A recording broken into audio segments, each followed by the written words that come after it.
വെറുപ്പ് കേട്ട് കേട്ട് കേട്ട്, വെറുപ്പ് വായിച്ച് വായിച്ച് വായിച്ച്, വെറുപ്പ് കണ്ട് കണ്ട് കണ്ട് അവർക്ക് മനുഷ്യന്മാരോട് അറപ്പായി. അവരല്ലാത്ത മനുഷ്യന്മാരോടൊക്കെ അറപ്പായി. അവരൊന്നും ഇവിടെ ജീവിക്കാനേ പാടില്ലാത്തവരാണെന്ന് ചിന്തിച്ചു. ഇതാണ് പ്രശ്നം. ഒരു പാവം വീട്ടമ്മയാണിത് ചിന്തിക്കുന്നത്. നമ്മളിപ്പോഴുള്ള ഒരു സംഘടനയാവട്ടെ, ഒരു പ്രസ്ഥാനമാവട്ടെ, ഒരു വാട്സാപ്പ് ഗ്രൂപ്പ് ആവട്ടെ, അതിൽ മനുഷ്യന്മാരെ വെറുക്കാൻ പറയുന്നുണ്ട് എങ്കിൽ ഈ നിമിഷം അതിൽ നിന്ന് പുറത്ത് ചാടുന്നതിൻ്റെ പേരാണ് നമ്മുടെ ഉള്ളിലെ മനുഷ്യത്വം. മനുഷ്യനെ വെറുക്കാൻ പറയുന്ന, മനുഷ്യനെ അകറ്റാൻ പറയുന്ന, മനുഷ്യനോട് ശത്രുത പുലർത്താൻ പറയുന്ന ഏതെങ്കിലും ഒരു സംഘത്തിൽ നമ്മളിപ്പോൾ ഉണ്ട് എങ്കിൽ ഈ നിമിഷം അതിൽ നിന്ന് പുറത്തിറങ്ങുന്നതിൻ്റെ പേരാണ് നമ്മുടെ ഉള്ളിലുള്ള മനുഷ്യത്വം. അത് നമ്മുടെ മതപരമായ ബാധ്യതയുമാണ്.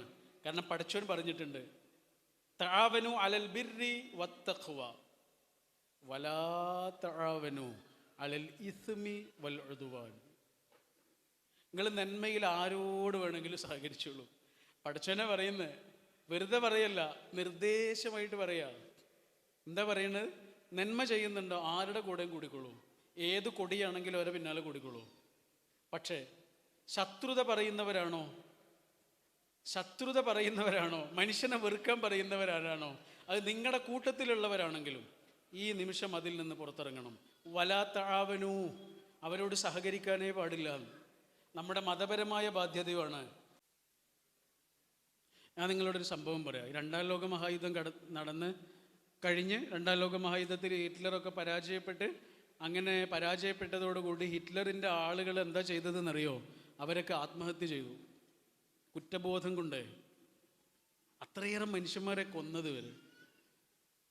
പക്ഷെ കുറച്ച് ആളുകൾ ബാക്കിയായി. ആ ബാക്കിയായ ആളുകളിൽ ഒരു സ്ത്രീ ഉണ്ടായിരുന്നു. നിങ്ങൾ ശരിക്കും കേൾക്കണേ. ആ സ്ത്രീയെ കുറ്റവിചാരണ നടത്തുന്ന സമയത്ത് ജഡ്ജി ചോദിച്ചു, എന്താണ് നിങ്ങളുടെ ജീവിതത്തിൽ സംഭവിച്ചത്, നിങ്ങൾ എന്ത് കുറ്റമാണ് ചെയ്തത്? അപ്പോൾ ആ സ്ത്രീ പറഞ്ഞത് നിങ്ങൾക്ക് കേൾക്കണം. അവരെന്താ പറഞ്ഞതെന്നറിയാം? അവരൊരു ഹിറ്റ്ലറിൻ്റെ പട്ടാളക്കാരൻ്റെ ഭാര്യയാണ്, നാസി പട്ടാളക്കാരൻ്റെ ഭാര്യയാണ്. ഇവരൊരു ദിവസം വൈകുന്നേരം അവരുടെ മക്കൾക്ക് ഭക്ഷണം കൊടുത്തുകൊണ്ടിരിക്കുന്ന സമയത്ത് അവരുടെ വീടിൻ്റെ വാതിലിൽ വന്ന് ആരോ ഇങ്ങനെ മുട്ടുന്നുണ്ട്. തുറന്നു നോക്കിയപ്പോൾ അവരുടെ മക്കളുടെ അതേ വലിപ്പമുള്ള 3 കുട്ടികളാണ്. കണ്ടാലറിയാം ജൂതന്മാരുടെ കുട്ടികളാണ്. കാരണം ജൂതന്മാരെ കൊണ്ടുപോകുന്ന ബസ്സിൽ നിന്ന് ചാടി രക്ഷപ്പെട്ടതാണ് ഈ കുട്ടികൾ. വിശന്നിട്ടൊരു വീട്ടിൽ കയറിയിട്ട് വാതിലിൽ മുട്ടിയതാണ്. ഈ അമ്മ എന്ത് ചെയ്തു? ഈ കുട്ടികൾക്ക് ഭക്ഷണമൊക്കെ കൊടുത്തു. കുറേ സമയം കഴിഞ്ഞപ്പോൾ ഈ കുട്ടികൾ ഇങ്ങനെ ഉറക്കം തൂങ്ങുന്നുണ്ട്. ആ അമ്മയുടെ കുട്ടികൾ ഉറങ്ങുന്നുണ്ട്. ഭർത്താവിനെ കുറേ സമയം കാത്തിരുന്നു, ഭർത്താവ് വരുന്നില്ല. അപ്പോൾ ഇവരെന്താ ചെയ്തതെന്നറിയോ? ഈ 3 കുട്ടികളില്ലേ, ഈ വന്ന 3 കുട്ടികളെയും വീടിൻ്റെ പിന്നാമ്പുറത്തേക്ക് കൊണ്ടുപോയിട്ട് വെടിവെച്ച് കൊന്നു. ഇത് കേട്ടപ്പോൾ ജഡ്ജി ഈ അമ്മയോട് ചോദിക്കുകയാണ്, അതല്ല, അപ്പോൾ ആ കുട്ടികളൊന്നും പറഞ്ഞില്ലേ? ഭക്ഷണം കൊടുത്ത കൈകൾ കൊണ്ട് തോക്ക് പിടിച്ച് നിൽക്കുന്നത് കണ്ടപ്പോൾ ആ കുട്ടികൾ നിങ്ങളോടൊന്നും പറഞ്ഞില്ലേ? ഏണാ പട്രി എന്ന പേരുള്ള ആ സ്ത്രീ, ആ പേര് നല്ലോണം ഓർമ്മിച്ച് വെച്ചോളൂ, ഏണാ പട്രി. അവരെന്താ പറഞ്ഞതെന്നറിയോ ജഡ്ജിയോട്? അവർ ചെറുതായിട്ടൊന്ന് കരഞ്ഞു. കുട്ടികളെ, ഞാനിങ്ങനെ തോക്ക് പിടിച്ച് നിൽക്കുന്നത് കണ്ടപ്പോൾ ചെറുതായിട്ടൊന്ന് കരഞ്ഞു. ആ 3 കുട്ടികൾ ഈ ലോകത്ത് ജീവിച്ചിരിക്കേണ്ട ആൾക്കാരല്ല എന്ന് മനസ്സിൽ വിചാരിക്കുന്നത് ആരാന്നറിയോ? ഒരു പാവം വീട്ടമ്മ. അവരുടെ ഉള്ളിൽ ആ കുട്ടികളോട് അത്രയും വെറുപ്പുണ്ടാവാനുള്ള കാരണം എന്താണ്? തർക്കേ ഉണ്ടാവും അവിടെ. തർക്കത്തിൻ്റെ പ്രത്യേകത എന്താ? തർക്കം എന്ന് പറയുന്നത് ശരിക്കും എന്താണെന്നറിയോ നിങ്ങൾ? വെറുപ്പിൻ്റെ ലാംഗ്വേജാണ്. സ്നേഹത്തിൽ ആ ലാംഗ്വേജ് വരില്ല. തർക്കം എവിടെയുണ്ടോ അവിടെ അത്രയും സ്നേഹം കുറഞ്ഞിട്ടുണ്ടാവും, അവിടെ ശബ്ദം കൂടുകയും ചെയ്യും. അതുകൊണ്ട് എനിക്ക് ഇവിടെ ഇരിക്കുന്ന ആളുകളോട് പറയാനുള്ളത് എന്താണെന്നറിയാം?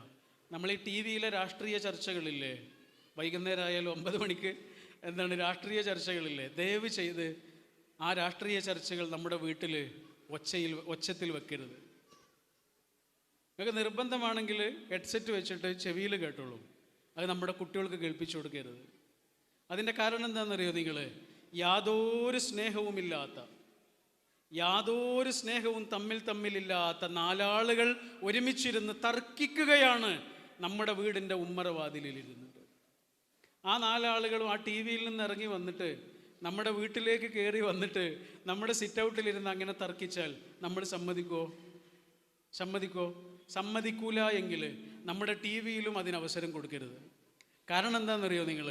തർക്കം സ്നേഹത്തിൻ്റെ യാതൊരു മയവുമില്ലാത്ത ഭാഷയുടെ പേരാണ്.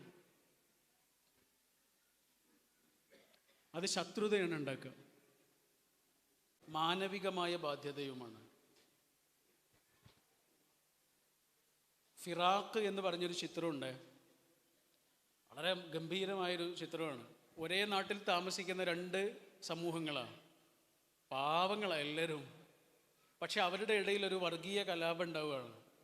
വർഗീയ കലാപം ഉണ്ടായിട്ട് ഒരു സമൂഹത്തെ മറ്റുള്ളവരൊക്കെ പാടെ എന്ത് ചെയ്യാണ്? വേട്ടയാടുകയാണ്. പോലീസും അവരൊക്കെ വേട്ടയാടുക.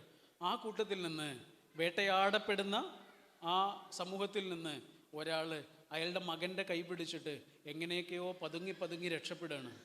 പോലീസ് കാണാതെ, ആരും കാണാതെ ഇങ്ങനെ പതുങ്ങി രക്ഷപ്പെട്ട് ഒരു സ്ഥലത്ത് ഇങ്ങനെ ഒളിഞ്ഞു നിൽക്കുകയാണ്. രക്ഷപ്പെട്ടതിൻ്റെ ആശ്വാസത്തിൽ പോലീസ് കാണാതെ ഇങ്ങനെ മകൻ്റെ കൈപിടിച്ച് നിൽക്കുന്ന സമയത്ത് ആ പാപം മനുഷ്യൻ്റെ തലയിലേക്ക് ഒരു അമ്മിക്കല്ല് വന്ന് വീഴുന്നുണ്ട്. 8 വയസ്സുകാരനായ മകൻ്റെ മുന്നിൽ വെച്ച് ആ ആൾ മരിച്ചു. ആരാ അമ്മിക്കല്ലിട്ടത് എന്നറിയോ? പഴയ അയൽവാസിയാണ്. തർക്കം വേണ്ട, വെറുപ്പ് വേണ്ട എന്ന് വെറുതെ പറയുന്നതല്ല. രാഷ്ട്രീയ ചർച്ചകൾ നമ്മുടെ വീട്ടിലിങ്ങനെ ഒച്ചത്തിലിട്ടിട്ട് വെറുപ്പിൻ്റെ ഭാഷ നമ്മുടെ കുഞ്ഞുങ്ങളുടെ കാതിലേക്ക് കൊടുക്കരുത് എന്ന് വെറുതെ പറയുന്നതല്ല. വെറുപ്പ് ശത്രുതയുടെ ഭാഷയാണ്. വലാ തആവനു അലൽ ഇസ്മി വൽ ഉദ്വാൻ. ഞാൻ പറയുന്നത് ശരിയാണ് എന്നെനിക്ക് സ്ഥാപിക്കാൻ കഴിയണം. എങ്ങനെ? നിങ്ങൾ പറയുന്നത് തെറ്റാണ് എന്ന് പറയാതെ. അതാണ് ഒരാളുടെ മിടുക്ക്. അതിൻ്റെ പേര് സംവാദം എന്നാണ്. ഇന്ന് സംവാദങ്ങളില്ല, ഇന്ന് വിവാദങ്ങളും തർക്കങ്ങളും മാത്രമേ ഉള്ളൂ. നിങ്ങൾ പറയുന്നത് തെറ്റാണ് എന്ന് പറയാതെ ഞാൻ പറയുന്നത് ശരിയാണ് എന്ന് എനിക്ക് സ്ഥാപിക്കാൻ കഴിയണം. അതാണ് മിടുക്ക്. മറ്റത് തർക്കമാണ്. തർക്കത്തിന് ശത്രുതയുണ്ടാവും, വെറുപ്പേ ഉണ്ടാവും, മനുഷ്യർക്കിടയിൽ പകയും വിദ്വേഷമേ ഉണ്ടാവും. നമുക്ക് മനുഷ്യനെ അക്കമഡേറ്റ് ചെയ്യാൻ കഴിയില്ല. എന്താ കാരുണ്യം?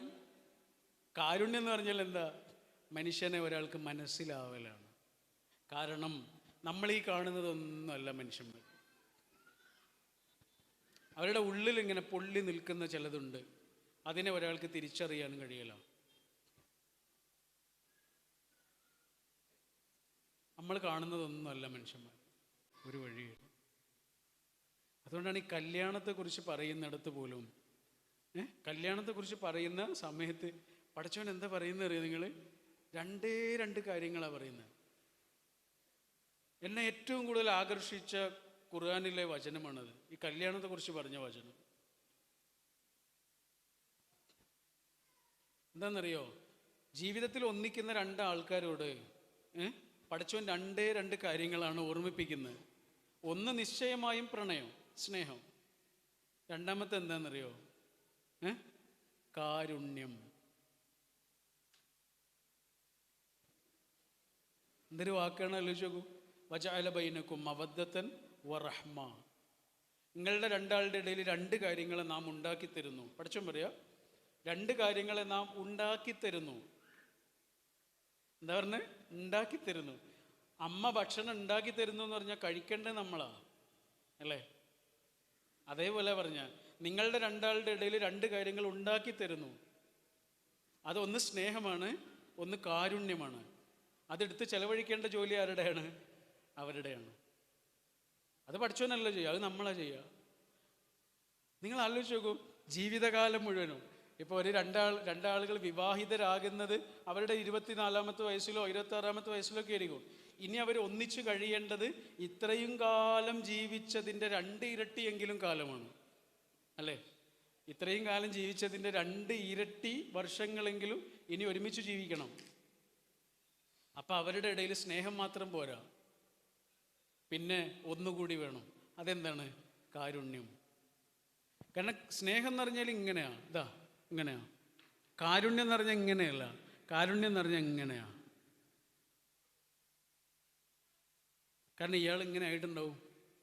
ഓരോ മാസവും അവൾ കടന്നു പോകുന്ന ശരീരത്തിൻ്റെ പ്രയാസങ്ങൾ കൊണ്ടാവാം, അതല്ലെങ്കിൽ അവൻ്റെ ജോലി നഷ്ടപ്പെട്ടത് കൊണ്ടാവാം, അവന് ശമ്പളം കുറഞ്ഞത് കൊണ്ടാവാം, ഗൾഫിൽ നിന്ന് തിരിച്ചു വന്നത് കൊണ്ടാവാം, വിചാരിച്ചതുപോലൊന്നും ജീവിതം മുന്നോട്ട് പോകാത്തത് കൊണ്ടാവാം, രോഗങ്ങൾ കൊണ്ടാവാം, ഏറ്റവും പ്രിയപ്പെട്ടവരുടെ നഷ്ടങ്ങൾ കൊണ്ടാവാം. എപ്പോഴും മനുഷ്യൻ ഇങ്ങനെയല്ല, ചിലപ്പോഴൊക്കെ മനുഷ്യൻ ഇങ്ങനെയാണ്. ഇങ്ങനെ നിൽക്കുന്ന മനുഷ്യൻ്റെ മുന്നിൽ ഇങ്ങനെ നിൽക്കുന്നതിൻ്റെ പേരല്ല, ഇങ്ങനെ നിൽക്കുന്ന മനുഷ്യൻ്റെ കൂടെ ഇങ്ങനെ അയാളുടെ കൂടെ നിൽക്കുന്നതിൻ്റെ പേരാണ് കാരുണ്യം.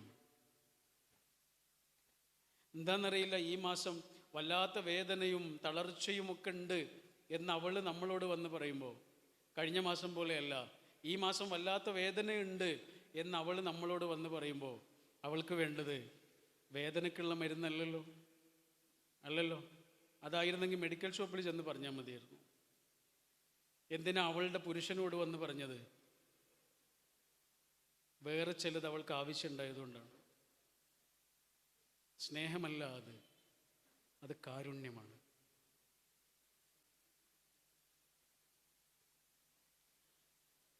എൻ്റെ ഒരു സുഹൃത്തുണ്ട്, അവള് വീട് കോഴിക്കോടാണ്. കോഴിക്കോട് ബേപ്പൂരാണ് അവളുടെ വീട്. അവളിപ്പോൾ PG പഠിച്ചുകൊണ്ടിരിക്കുന്നത് പയ്യന്നൂരാണ്, കണ്ണൂർ ജില്ലയുടെ അങ്ങേ അറ്റത്ത്, കാസർഗോഡിൻ്റെ തുടക്കത്തിൽ അവിടെയാണ്. കാസർഗോഡാണ് അതിൻ്റെ മണ്ഡലമൊക്കെ, ലോക്സഭാ മണ്ഡലമൊക്കെ അങ്ങനെയുള്ളൊരു സ്ഥലത്താണ്. രാവിലെ 5 മണിക്ക് ഇറങ്ങിയിട്ട് വൈകിട്ട് 9 മണിക്കും 10 മണിക്കോ തിരിച്ചു വരിക. ഹോസ്റ്റലിൽ നിൽക്കാൻ കഴിയൂല, കാരണം അവൾക്ക് 3 വയസ്സുള്ളൊരു കുട്ടിയുണ്ട്. അപ്പോൾ ഈ മോളുണ്ടായതുകൊണ്ട് ഇവള് എല്ലാ ദിവസവും വീട്ടിലേക്ക് വരും. ഒരു ദിവസം ഏകദേശം സമയമൊക്കെ ട്രെയിനിലാണ് അല്ലെങ്കിൽ ബസ്സിലാണ്. ഇവൾ പഠിക്കുന്നത് കൗൺസിലിംഗ് സൈക്കോളജിയാണ്. അപ്പോൾ ക്ലാസ് റൂമിൽ ഒരു ദിവസം ടീച്ചർ പഠിപ്പിച്ചുകൊണ്ടിരിക്കുന്നത് എന്താണെന്നറിയോ? ടൈം മാനേജ്മെൻറ്റിനെ കുറിച്ചാണ് പഠിപ്പിച്ചുകൊണ്ടിരിക്കുന്നത്. ഒരു ദിവസത്തെ സമയം എങ്ങനെയൊക്കെയാണ് ചെലവഴിക്കേണ്ടത്, ഡിവൈഡ് ചെയ്യേണ്ടത് എന്നൊക്കെ പഠിപ്പിച്ചുകൊണ്ടിരിക്കുന്നത് കേട്ട് കേട്ട് കേട്ട് ഇവൾക്ക് സങ്കടമായി. കാരണം ഇവൾക്ക് ഒരു ദിവസത്തെ സമയം ഒന്നിനും തികയുന്നില്ല, ഇവളെ മോളെപ്പോലും നോക്കാൻ കഴിയുന്നില്ല. ഇത് കേട്ട് കേട്ട് ഇവളുടെ മനസ്സിൽ ഇങ്ങനെ നിറഞ്ഞു നിന്നത് അവളുടെ കുഞ്ഞാണ്, അവളുടെ മോളാണ്. ഇതൊക്കെ ആലോചിച്ച് പോക്ക് സങ്കടമായി. അങ്ങനെ സങ്കടപ്പെട്ട് കൈ ഇങ്ങനെ വെച്ച് അവളിങ്ങനെ സങ്കടപ്പെട്ട് ചെറിയ കണ്ണ് ചെറുതായി ഇങ്ങനെ നനഞ്ഞ് അവളിങ്ങനെ നിൽക്കുക. അവളെന്നോട് പറഞ്ഞാണ്, മുന്ന എന്നാണ് അവളുടെ പേര്. അവൾ പറയാം, ഞാനിങ്ങനെ കൈ വെച്ചിട്ട് ഇങ്ങനെ സങ്കടപ്പെട്ട് നിൽക്കുമ്പോൾ ആരും കാണരുതേന്ന് വിചാരിച്ച്, തൊട്ടടുത്തിരിക്കുന്ന കുട്ടി പോലും അറിയരുതെന്ന് വിചാരിച്ചു. പക്ഷെ ആ സമയത്ത് ഒരാളിങ്ങനെ വന്ന് അവളെ ഇങ്ങനെ ചുറ്റിപ്പിടിച്ച് ശരീരത്തിലേക്ക് ഇങ്ങനെ ചേർത്ത് വെച്ചിട്ട് അവളെ മെല്ലെ ഇങ്ങനെ തടവി കൊടുത്തു. അതാരാണെന്നറിയാൻ വേണ്ടി അവളിങ്ങനെ നോക്കിയപ്പോഴേ അതാരായിരുന്നു എന്നറിയോ? ക്ലാസ് എടുത്തുകൊണ്ടിരുന്ന ടീച്ചറായിരുന്നു. ആ ടീച്ചറെ അവൾ മറക്കുമോ? ആ ടീച്ചർ പഠിപ്പിച്ചതൊക്കെ ചിലപ്പോൾ മറക്കും, പക്ഷെ ടീച്ചറെ മറക്കില്ല. മനുഷ്യന്മാർ കൈമാറുന്ന ഏറ്റവും മനോഹരമായ കാര്യം എന്താണെന്നറിയോ? കാരുണ്യം.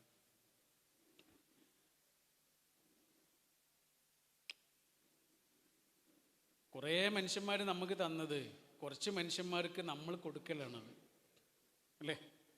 എത്രയോ മനുഷ്യന്മാർ നമുക്ക് തന്ന എന്തൊക്കെയോ ഉണ്ട്, അത് കുറച്ച് മനുഷ്യന്മാർക്ക് നമ്മളിങ്ങനെ ഷെയർ ചെയ്ത് കൊടുക്കുന്നതിൻ്റെ പേരാണ്. ഇപ്പം നിങ്ങളിങ്ങനെ കാണുന്നത് ആരെയാ? എന്നെയല്ലേ? ഈ മൈക്ക് പിടിച്ചു നിൽക്കുന്ന ആളെ മാത്രമല്ലേ നിങ്ങൾ കാണുന്നുള്ളൂ. ഇയാൾ ഇങ്ങനെ ആവാൻ എത്ര ആൾക്കാർ ഇതിൻ്റെ പിന്നിലുണ്ടെന്ന് അറിയാം നിങ്ങൾക്ക്? എത്ര മനുഷ്യരാണ് ഇങ്ങനെ ഒരാളെ രൂപപ്പെടുത്തുന്നത്? വെറുതെ ആവുമോ? വെറുതെ നമ്മളാരെങ്കിലും ഇങ്ങനെ ആവുമോ? എത്ര മനുഷ്യർ കൈപിടിച്ചു, എത്ര മനുഷ്യർ താങ്ങും തണലും തലോടലും തണുപ്പുമായി. ഒരു പശുവിൻ്റെ കുട്ടി ജനിച്ചാൽ അപ്പം എഴുന്നേറ്റ് ഓടുന്ന കണ്ടിട്ടില്ലേ? ഇല്ലേ? ഒരു അമ്മയുടെ കുട്ടി അങ്ങനെ എഴുന്നേറ്റ് ഓടുമോ? എന്തേ അങ്ങനെ ആക്കിക്കൂടെ ഇരുന്ന? സൗകര്യം ഇരുന്നില്ലേ? പശുവിൻ്റെ കുട്ടിയെ പോലെ മനുഷ്യൻ്റെ കുട്ടിയെയും ആക്കിക്കൂടെ ഇരുന്ന? പ്രസവിച്ച ഉടനെ എഴുന്നേറ്റ് ഓടിക്കൂടെ ഇരുന്നോ?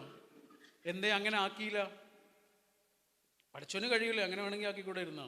എന്തേ അങ്ങനെ ആക്കിയില്ല? തൊട്ടടുത്തുള്ള മനുഷ്യൻ്റെ വില എന്താണ് എന്ന് ഈ മനുഷ്യൻ ഓരോ നിമിഷവും അറിയണം. അതിനു വേണ്ടിയാണ് ഒരു ചുവട് വെക്കുന്നുണ്ടെങ്കിൽ എത്രയോ മനുഷ്യര് ആ ചുവടിലേക്ക് നമ്മളെ നടത്തിച്ചതാണ്. ഈ ഓർമ്മ ഉണ്ടാവാനാണ്. അല്ലേ? എൻ്റെ കൈ ഇങ്ങനെ അനക്കാൻ പറ്റുന്നുണ്ട് എങ്കിൽ, എൻ്റെ കയ്യ് ഇങ്ങനെ അനക്കാൻ പറ്റുന്നുണ്ടെങ്കിൽ, കൈ അനക്കാൻ പറ്റാത്ത ഒരു മനുഷ്യനെങ്കിലും ഈ കൈ ഉപയോഗപ്പെടണം. എനിക്ക് മാത്രം ഉപയോഗപ്പെട്ടാൽ പോരാ. ഇതിൻ്റെ പേരാണ് കാരുണ്യം. എൻ്റെ കാലുകൊണ്ട് ഇങ്ങനെ നടക്കാൻ പറ്റുന്നുണ്ട് എങ്കിൽ, കാലുകൊണ്ട് നടക്കാൻ പറ്റാത്ത ഒരൊറ്റ മനുഷ്യനെങ്കിലും ഈ ആയുസ്സിൽ എൻ്റെ കാല് ഉപയോഗപ്പെടണം. അതിൻ്റെ പേരാണ് കാരുണ്യം. ഇങ്ങനെ എടുത്തുകൊണ്ട് വേണം. നിനക്ക് 2 കാലുകൾ പോയാൽ, എടാ നിനക്ക് 2 കാലുകൾ പോയാൽ ഞങ്ങൾ 4 കാലുകൾ തരാം എന്നാണ് ആ കുട്ടികൾ പറഞ്ഞത്. പോയത് 2 കാല, കിട്ടിയതോ 4 കാല. ഈ വാഗ്ദാനത്തിൻ്റെ പേരാണ് കാരുണ്യം.